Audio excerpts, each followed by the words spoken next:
সিরাজগঞ্জের শাহজাদপুরে যমুনা নদীর ভয়াবহ ভাঙনে একের পর এক বিলীন হচ্ছে জনপদ।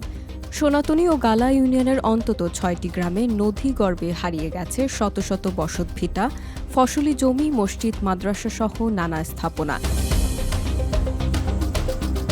যেখানে মাত্র ১ মাস আগেও ছিল মানুষের ঘরবাড়ি, সেখানে এখন শুধু অথই পানি। স্থানীয়দের ভাষ্য, বছরের পর বছর সবজি, ধান, বাদাম, সরিষা সহ নানা ফসল আবাদ করে সচ্ছল জীবন গড়ে তুলেছিলেন তারা। কিন্তু যমুনার অব্যাহত ভাঙনে সব হারিয়ে এখন অনেক পরিবার অন্যের জমিতে আশ্রয় নিয়েছে। প্রতিদিনই আতঙ্কে কাটছে তাদের জীবন।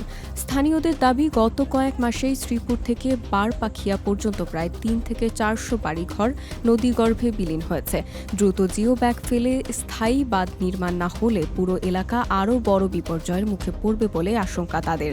শাহজাদপুর উপজেলা কৃষি কর্মকর্তা আব্দুল্লাহ আল মামুন জানান, গত বছরে এই দুই ইউনিয়নের প্রায় ২৫০ হেক্টর ফসলি জমি নদীগর্ভে গেলেও নতুন করে কিছু চর জেগেছে।